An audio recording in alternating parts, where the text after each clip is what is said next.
thank you. That's a nice, warm reception. It's the kind of reception that big stars get. You're very nice. As a matter of fact, I must tell you, Michael, up to this point, I've been thoroughly enjoying the show back there, and I thought I really enjoyed your interview with Dick Emery. Mm-hmm.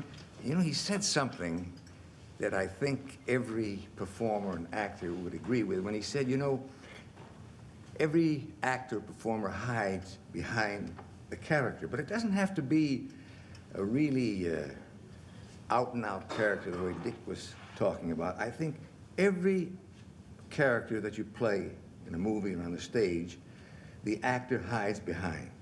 And I've always had a theory that I think that most actors are really shy people. Yes. Myself included. Really? And I think that the most difficult thing is what I'm doing now, to sort of be yourself. It's much easier to hide behind a character. Yes.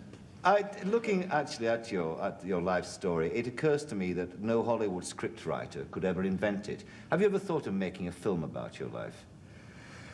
Well, no, not really. As a matter of fact, I once did an article, My Life is a B script.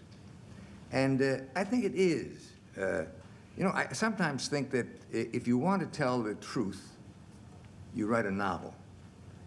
If you really want to lie, you write a biography. Because, well, I mean, it would be difficult. That's not like most statements. It's a bit of an exaggeration, but it's difficult to tell the exact truth. And my own thing, that you started to indicate at the beginning, I almost heard the violins playing, the poor boy, from the depths of poverty he rose to become champion, you know, and the violins are playing. It's sort of corny, but in my country, and by the way, it's interesting because we both have accents, don't we? What is your... Mine's a Yorkshire accent. Yorkshire accent. Yeah, North Country. And I have, of course, you wouldn't guess it, but I have an American accent. No, but as you were saying at the beginning, you know, my story is so typical of so many people in the United States, yes, you know, who come from immigrant parents, and you sort of work your way through college, and you go to dramatic school, and you are fortunate enough to go into the kind of work that you'd like to do, and it's sort of what I call a corny American story. But nonetheless true. I mean, there's poor and poor, isn't there? There's poverty and poverty. Well, I mean, how poor were you? Well, I don't want to, you know, I'm afraid Dick Emery, if he's listening, would, you know, feel very humiliated. Because, you know, my wife once said to me, you know, Kirk, one of these days you're going to be shattered because you might meet someone who is poorer than you. But, yes, I came from, I guess, Michael, what you'd call abject poverty. If not having enough to eat, you know, days where you didn't have food, I guess that's poor. You were hungry poor? Yes, yeah. And it's something, as a matter of fact, that's intriguing, because I don't think there's any reason for anyone really in the world to be hungry poor. And I think that hopefully someday, some of our politicians in our country or other countries would certainly work out a way where there's no reason, really, for anyone ever to be hungry poor. Yes. But you were the only boy, weren't you, in a family of 6 girls? That's right. I don't envy you that. Make something of that. Yeah, well, I was going to ask you to make something of that. Well, of course, I think that's quite difficult. You know, I not only had 6 sisters and my mother, that's 7 women, but my father and mother separated at an early age, and that left me with 7 women, which I think was a very difficult upbringing, and I found going to college was really a form of escape. I found the environment really kind of smothering. Yes. And, you know, I had mixed feelings. Why did I leave my father, who, by the way, was quite a character. He was a very powerful man, a peasant. He also drank a lot, which I think is a form of escape. And I've often thought that one of the bravest moments in my life was one day, I was I don't know, I was about 10 years old. We were all sitting around the table, my 6 sisters, my mother and I, and my father was sitting, one of the rare moments that he was with us, and we were drinking tea, and that time out of a glass, Russian style, you know, and my father was breaking off a piece of sugar and sipping the tea through, and everybody was frightened of him. He was just overpowering, and I mean, he was in a mean mood. And I don't know why, suddenly I took a spoon, and I took it filled it with the hot tea, and I flicked it right in his face. Well, I tell you, he grabbed me and he threw me, but I just felt I felt I did it, you know, and and it sounds strange, but that is so vivid in my mind, and it's almost like an act that I feel saved me, that I dared to do something. Yeah. And when you're that young, you think, you actually think you're risking your life. Yes. You know? Yes. It's strange. I don't know what made me think of that. I'm glad you did. It's a very, very revealing story, actually. How, from that kind of background, though, did you ever advance the notion in your mind that you might be an actor? Well, Michael, I think, as I said before, escape. I think most actors, we all start, kids are the greatest actors of all. They're so natural. They pretend to be whatever they want to be. And I think you have to retain a childish quality within you. It's a childish profession. To pretend to be a cowboy shooting it out with Burt Lancaster, a grown-up man. You have to be childlike. And I think that most actors, performers, go into that as a form of escape. It's really a continuation of your daydreams, really. Yes. You went to college, as you mentioned earlier on. I mean, you couldn't afford to go to college. I presume that you worked your way through college. That's correct. What sort of jobs did you do? Oh, I had all kinds of jobs. I was a gardener, and I worked as a waiter, and I did a lot of things. You worked in a carnival, too, didn't you? Well, when I was in, that was what I used to do during the summer. I was on the wrestling team. As a matter of fact, I was an undefeated wrestler while I was at college.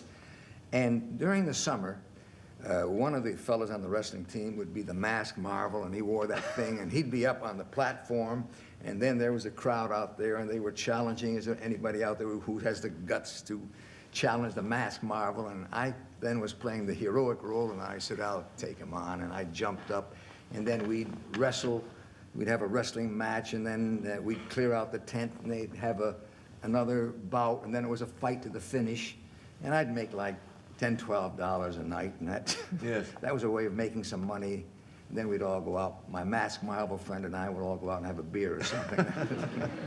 That's where I also got some of my early dramatic training. Yes, I imagine so. They are some of the best actors in the world, all in wrestlers, aren't they? Did you enjoy that time in the carnival? Did you enjoy the characters, the lifestyle? Oh, yes. People? Oh, yes. I think as a child, I always loved, I was attracted, like most kids, to a carnival. I mean, whenever a carnival or a circus came to town, I was always there to watch.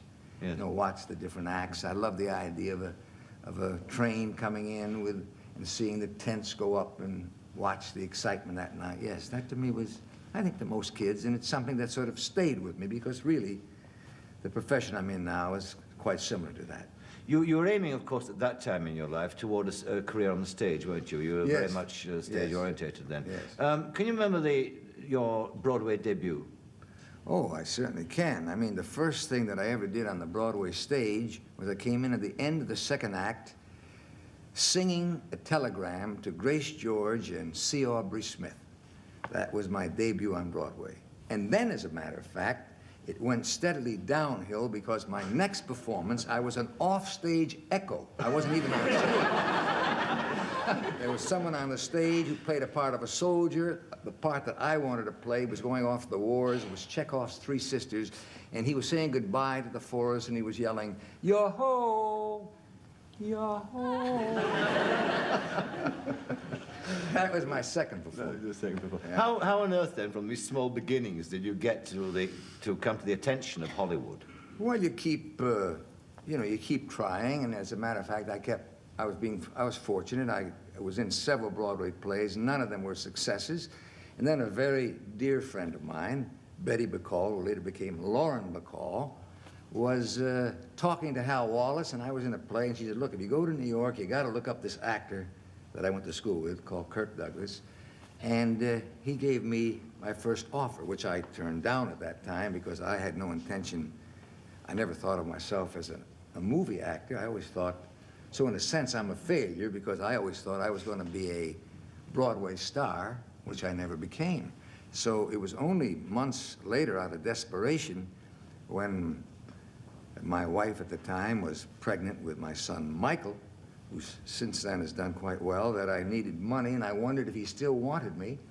And I called him, and the next day I was on a train to Hollywood, and I did my first picture, The Strange Love of Martha Ivers. And it's strange, of course, because in that picture, one or two subsequent ones, I mean, you played the softy, didn't you? Yes. Yeah, yes. some As a weakling matter of fact, that part. one I played the weak district attorney. It's strange because I thought I was going to play the other part, which was the part Van Heflin played. Oh, and suddenly they said, no, no, and I played the weak, drunk district attorney, and I started off in movies as a weakling. That's right. And what changed you to the sort of tough image that you Well, became associated with? Champion. Yes, that's I good. played the part of Champion with Stanley Kramer. Yes. Carl Foreman. It was a fun picture because my agents at the time thought I was crazy because nobody knew any of these people connected with Champion, and MGM had offered me a co-starring role with Ava Gardner and Gregory Peck, and my agents thought I was crazy to turn that down to play this movie in Champion with a group of people that no one had heard. But I loved the script, and I loved the idea of playing a different kind of role. See, I'd played these weak characters, and suddenly I played Champion, and overnight I thought it was a tough guy. That's right. Did that lead to any problems in public? I mean, when one imagines... Well, yes, you know, you forget that, you see, to an actor, I think to most of us, it's very clear what's make-believe and what's reality. But I think very often audiences get carried away, and I remember after Champion one day I walked into a bar, and and people sort of recognized me. I was standing at the bar having a drink, and I saw two tough fellas at a booth there kind of drinking. I couldn't hear what they were saying, sort of like, he doesn't look so tough. And one guy put his glass down, and I saw him walking over toward me, and I thought, oh boy, here it comes. Now what am I going to do? Geez, if I hit him, I'll get in trouble. If he hits me, I may get in more trouble. So as he came over, I slammed my fist down at the bar, and everybody turned around, and I said, anybody in this bar room can lick me. And everybody sort of laughed, and he kind of stopped, and he turned around and went back to his seat.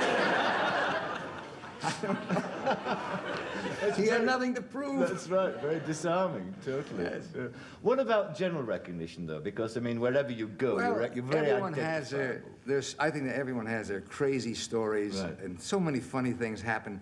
I remember I was driving in a little car to Palm Springs where I have a house, and I saw a sailor, and I was used to be in the Navy, and he was hitchhiking, so I stopped, and he ran up and got in the car. He got in the car, he took a look at me, and he said, do you know who you are? he wanted to tell somebody. Yeah. But I think that, Michael, it always, I'm just so intrigued with the reaction of people because you see they see something and suddenly the face is familiar. I was once rushing to a luncheon date, and suddenly I heard a fellow across the street yell, hey! He said, gee, my favorite movie star. I said, oh, thank you very much. And I kept going. I said, I'm late. Gosh, he says, I'm so excited. He says, you're my favorite movie star. He says, I said, thank you. He said, I'm so nervous. He said, your name went right out of my head. He said, tell me, what is your name? I said, yeah, my name is Douglas. Yeah, he said, Douglas Fairbanks, you're my favorite. But I think, all performers have funny stories like that. As a matter of fact, Burt Lancaster and I have a pact. If someone comes up to Burt and calls him Kirk, he acknowledges. If someone comes up to me and calls me Burt, you acknowledge it. Because I think lots of times it's a form of a compliment. You see, a person recognizes the face. They've seen you maybe on the TV screen or in movies, and sometimes in their nervousness, they get the name wrong. But Yes. really, Douglas Fairbanks, I must You say. mentioned earlier something I wanted to sort of develop slightly, that when you got to Hollywood, you, in fact, flew in the face of the traditional notion of a young star arriving, which is to sign as quickly as possible with a studio and stay with the studio.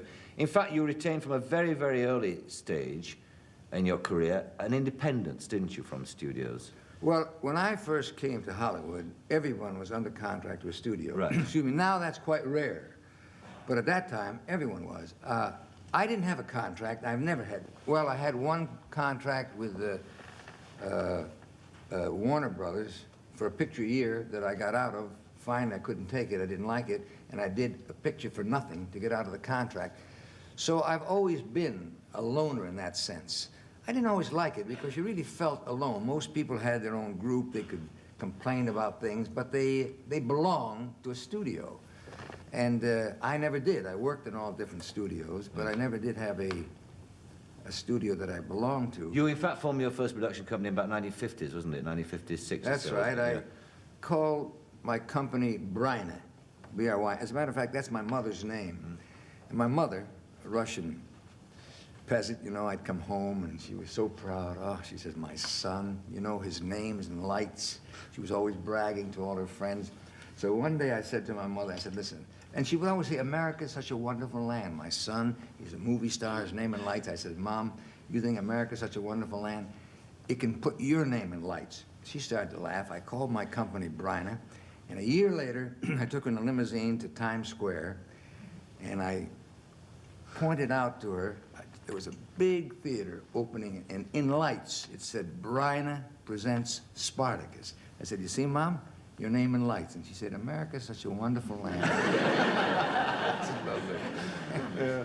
What's the most dangerous situation you've been in making a movie? Because you do your own stunts generally, don't you? I enjoy it. It's part of, again, of being a kid. I try to be sensible because lots of times you get hurt doing something very simple. So I don't know. A lot of times the most dangerous thing comes out of something that you think is the simplest thing. Sometimes it comes out of a special effect where a bullet going into the wood where the splinters are supposed to go out that way and suddenly they hit you in the face. Yes. But I've had a broken nose, broken fingers, I broke a rib. I've had different things happen. But I try to be sensible, although I can't resist seeing if I can't do the stunt. Yes. And also I think it gives more reality. You know, or usually audiences are so well trained in watching movies that they see a long shot and they see a close shot, the heaving hero, and they know that someone else has done the stunt. Yeah. I just finished a picture before Saturn III that I'm doing now. I just finished a picture in the States called The Villain, which is an out-and-out farce, and it's directed by Hal Needham, who used to be a stuntman with me years ago. And I really enjoyed that because the whole picture is filled with stunts, and it was really, really enjoyable. Yeah. The one thing that characterizes your work that's in every picture is this very intense manner that you have. It really sort of comes across at you. Does that make you a difficult man to work with? I don't know. That intensity, though, it is there because, you know, in America, there are quite a few comedians like Dick Emery or people who do impressions, and they always do impressions of me showing that quality. For instance, we have Frank Gorshin. He's very good. He does a wonderful imitation. And I was once watching Frank Gorshin doing an imitation of me on the TV, and as he was doing it, I kind of was fascinated, you know, and I kind of was going along with him. And my son Peter came by and said, Dad, he says, Frank Gorshin can do you better than you. But to go back on, pick that point up that I made, in fact, I mean, it is true, isn't it, that among certain people in Hollywood, you wouldn't win a popularity contest, would you? I don't think so. I think a lot of that is because, see, I think I work very hard. I've always been independent. As we said, I've never belonged to studios. And, you know, I'd like to think that over the years things have mellowed, but I remember after my first picture, I mean, the first picture that sort of propelled me into recognition, after Champion, there was a well-known columnist called Hedda Hopper, who after she saw the picture said, you know, Kirk, my gosh, he says, ever since this picture Champion, she said, you've really become a son of a bitch. I said, no. I said, Hedda, you're wrong. I was a son of a bitch before Champion, but you never noticed it. So it is true. I said, I think very often the more popular you become, in a sense, the more well-known you are, the more, you know, there's a spotlight being thrown on whatever you do, and whatever you do is exaggerated.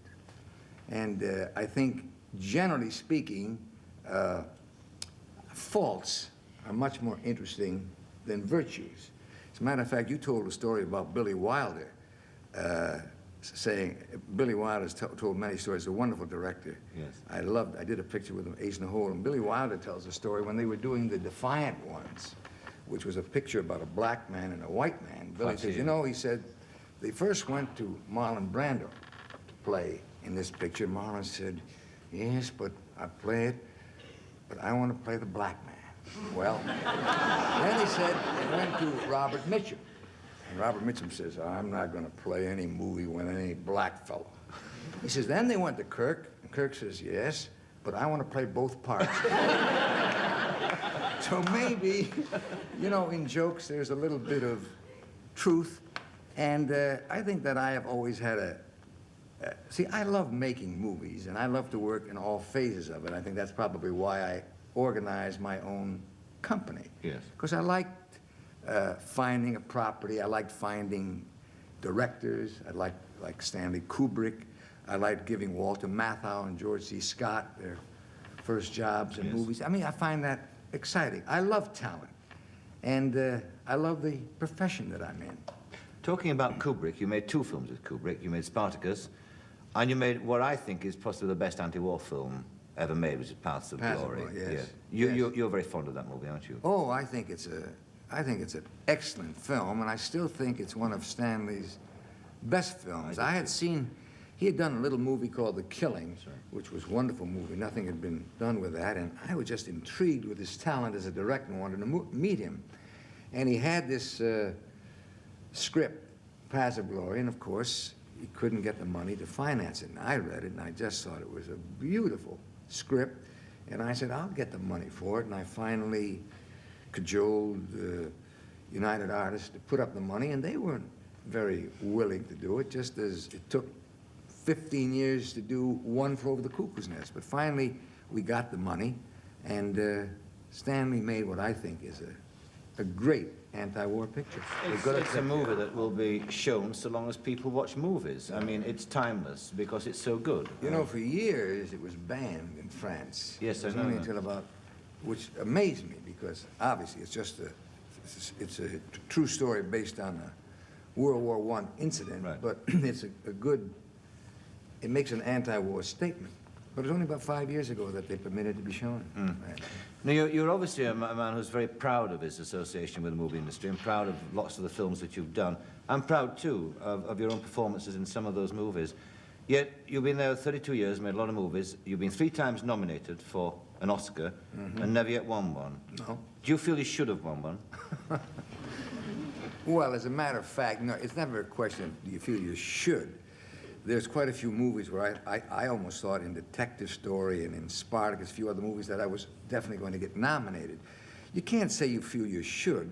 You feel you would like to. I mean, I've won awards like a New York Film Critics Award, but I think the Oscar, it's given by your peers, and I think it's something that you'd like to. I don't think anyone can feel that whether or not they should, because really it's, at best, it's very hard to determine what performance is better than another performance. But what was the unless one... everybody was doing the same role. Yes. But what was the one that disappointed you most, though, not winning of your nominations? Well, Lust for Life, I think, disappointed me because people had led me to believe that I really was going to win. I'd gotten a New York Film Critics Award, so you tend to begin to think, well, I guess I will win. And I remember I was in Germany at the time, shooting a picture, and all the news people were sort of downstairs ready to rush in on me when word came out that I had won the picture to get the winning smile. Of course, I didn't win, and they all sort of crawled away. And I remember my wife, who wasn't with me at the time, did a very sweet thing. She had a miniature Oscar made up that she gave to me. She had somebody give to me in case I didn't win, which was from her and my son Peter. My son Eric hadn't been born at that time. Yeah. So that was the only Oscar that I've won. And probably one that you treasure more than the original. I do. Can I read a quote to you from a man who, in fact, made a movie with you, whose name I forget now, Melville Shavelson? Shavelson, that's right. Who did How to Do a Jewish Movie, wasn't it? That's right. Which yeah. is about the director of Cast of John Shadow, a picture we did in right. Israel. And he says of you, summing you up, that the hungry, relentless battler of champion is still fighting, several $1 million later, slugging his way towards some invisible championship that contrives apparently to elude him. I wondered, A, are you still battling? And B, what that invisible championship was? Well, I think that's a rather astute statement. I think it's true. I very often have had people say, when I'm making a picture, they'll suddenly say, well, why do you work so hard? You see, they equate money with either working hard or not working as hard. Well, to me, I love making pictures. The last picture, when I did The Villain, I loved it. We were in Arizona, we were on location, and it's stimulating to me. Here I am in London making a movie, and I love it. And the minute it gets monotonous, boring, and doesn't have that excitement, and you don't have that feeling of a challenge, obstacles to overcome, something that you want to accomplish, I'll stop making movies. But you don't foresee that day happening for some time yet? Oh, not for about 30, 40 years. Now, we've talked about all the things that you've done in movies and stage, and we've talked also about working with Burt Lancaster. One thing, of course, that you did with Mr. Lancaster in London, I believe, which is something you're not renowned for, is sing. Is that not so? Well, as a matter of fact, I suppose everybody, you know, the comedian is the frustrated tragedian and so on. Of course, I can't sing, but we were making a movie with Sir Laurence Olivier then, and there was a charity at the Palladium. Of course, I just love the idea of being able to say I played the Palladium. So Bert and I sang a little song and did a little dance number.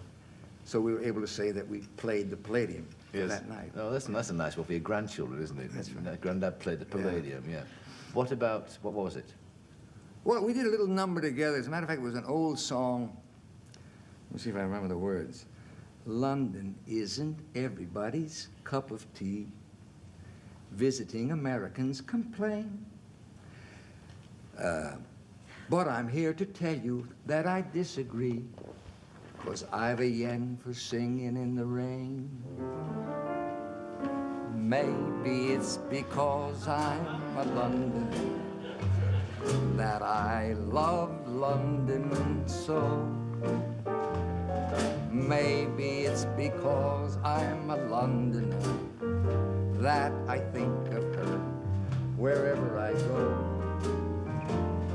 I get a funny feeling inside of me just walking up and down.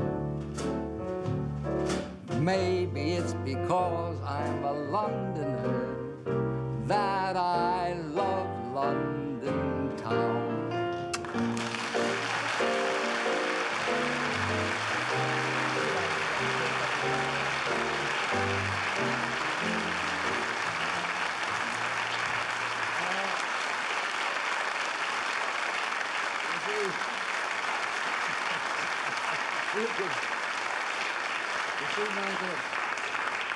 We've proved one thing.